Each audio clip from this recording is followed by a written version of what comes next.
Hey everyone, check out this massive Hulkbuster we've got here. Let's rip into this box and see what's inside.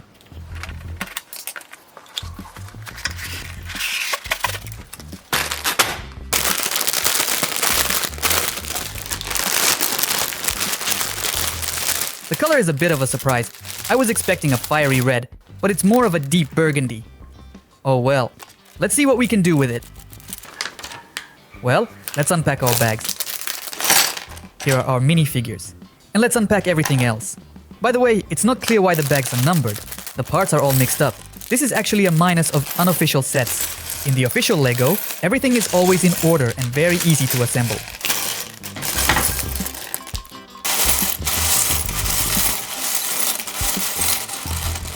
Let's get these pieces sorted out. A nice, neat workspace is always a good thing. It's almost like a little meditation.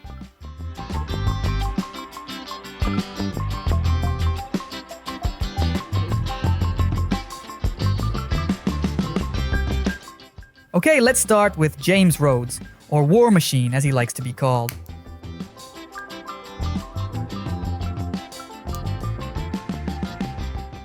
The printing on these minifigures is a bit meh, not the best I've seen. And Tony Stark? Same story. The prints are kind of bland. Oh well, the figures themselves are pretty solid. It's a shame they didn't put more effort into the details. I recently built an Iron Man minifigure with an awesome backplate. You can check it out in the video on the right. It's much higher quality. The printing is so much smoother and the design is just cooler. And the mask? Look at this. On the right figure, it's a metallic gold, but on the left one, it's just yellow. It's got a slight metallic sheen, but it's not the same. Let's start building from the bottom up. First, we'll attach the hip joints. Then we can start adding the body. No.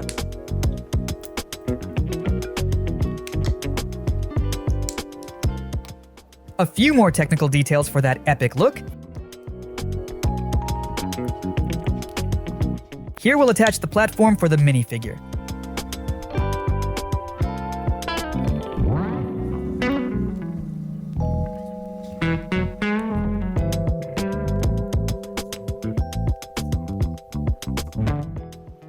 And while we're at it, let's make the belt for our Hulkbuster. The instructions are a bit confusing, so I had to really focus to figure out where everything goes. But the pieces fit together really well. They're actually pretty good quality. Even though the pieces weren't sorted, once I laid them out like this, it was pretty easy to find what I needed. Here are the first stickers. They're pretty good quality.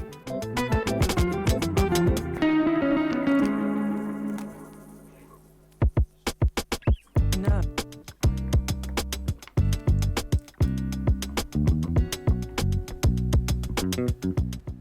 Oh, and don't forget these decorative pieces. They'll add a nice touch.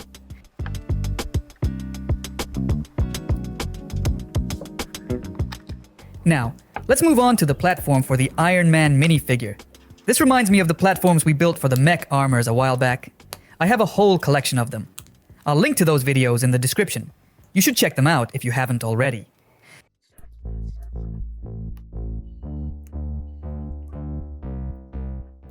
So, here we'll have the shoulders, and this is where the arms will attach. These are the shoulder joints.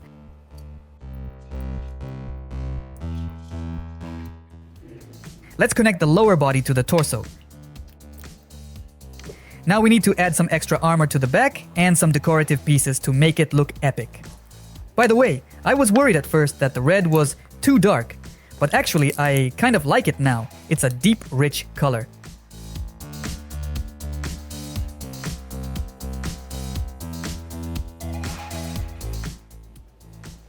Okay, now let's build the shoulders and neck.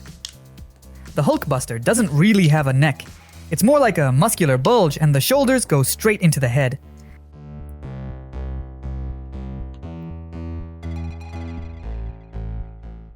Let's build the shoulders, or more like the pauldrons, and add the stickers.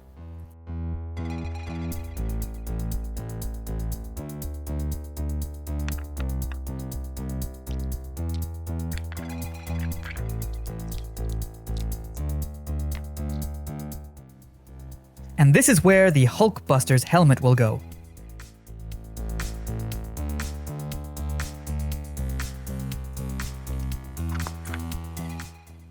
Okay, let's get this press built.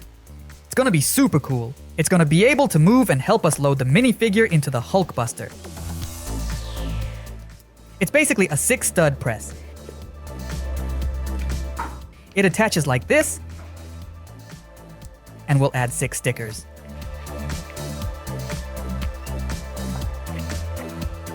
Now, let's work on the chest plate. It's going to be made up of several parts.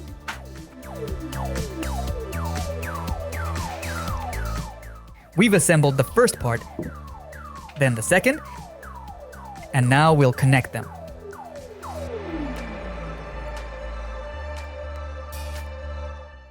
Okay, the portable nuclear reactor should go here. It doesn't look very epic. I thought they could have made it look cooler. I remember a similar nuclear reactor in the chest of the Titan TV man. Look at how cool that looked. They really went all out to make it look awesome. This one is a bit simpler, although it does look pretty stylish and neat.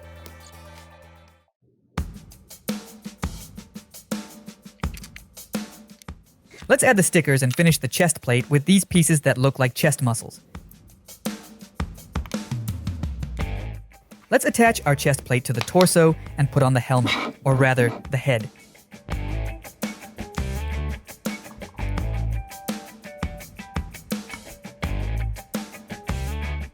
It covers the head of the minifigure that will be inside the Hulkbuster. Alright, let's move on to the bigger parts. The legs. They will be made up of 3 parts: the thigh, the shin, and the foot. Let's start with the thigh. The joints are pretty massive, which is good for a build this size. You could say they're almost too big, but once the whole figure is assembled, it becomes clear that a large figure needs powerful joints. Well, we'll see if there's enough strength when we assemble the leg. I remember when I built one of the Titan TV men figures, the joints weren't very sturdy. So we've assembled the thigh, now the shin.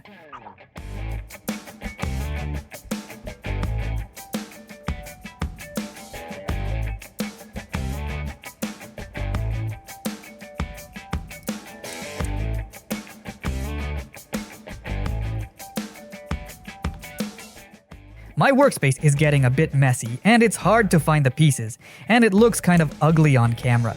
I should probably tidy up. Let's clean up a bit and then continue with the foot.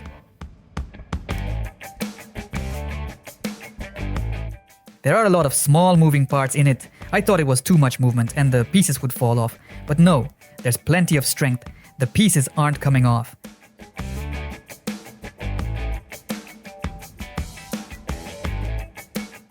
Let's assemble our leg completely.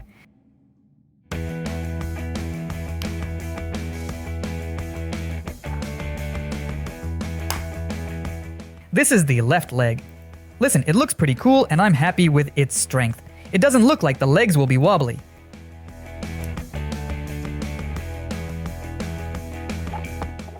Okay, let's move on to building the second leg. It's also made up of 3 parts and it's completely symmetrical.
Alright, let's attach the legs to the hip joint.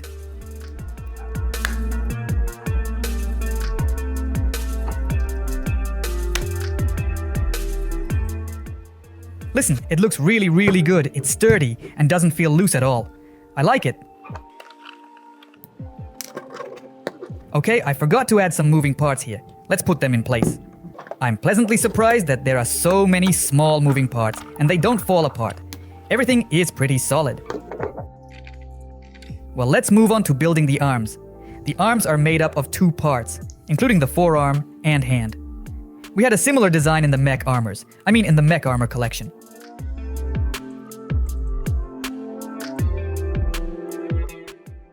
We've assembled the shoulder, and now we're assembling the forearm and fist.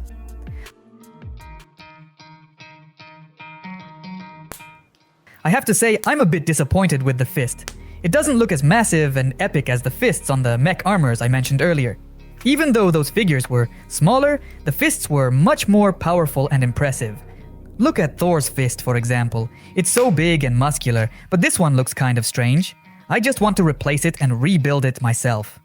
Maybe we can do that in a separate video. Alright, let's move on to building the second arm.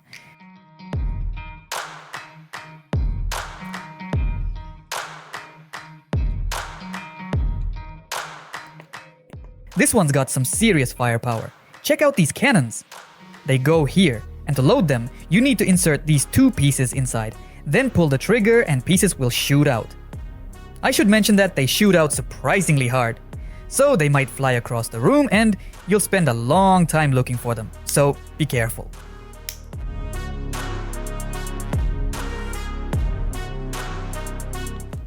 Let's assemble our arm and finish it with the stickers.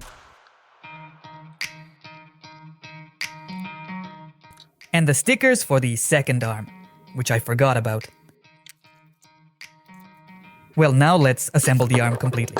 Listen, it has plenty of mobility and it's clearly very sturdy. I like it, I really like it. Yeah.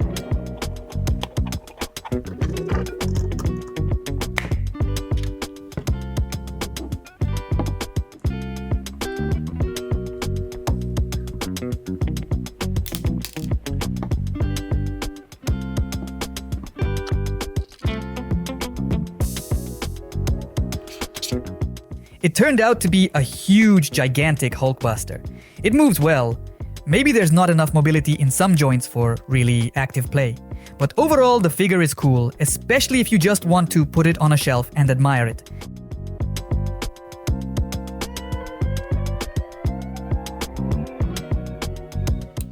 Let's put a regular Lego minifigure next to it so you can see how big this robot is.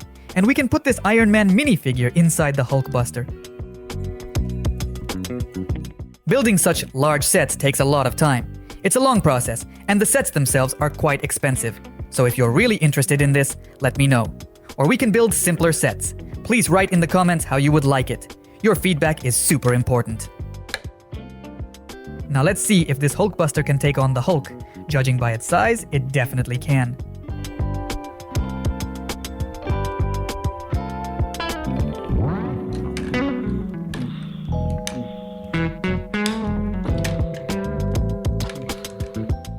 This set is really cool. I hope this video deserves a like. Now let's take a look at the final result.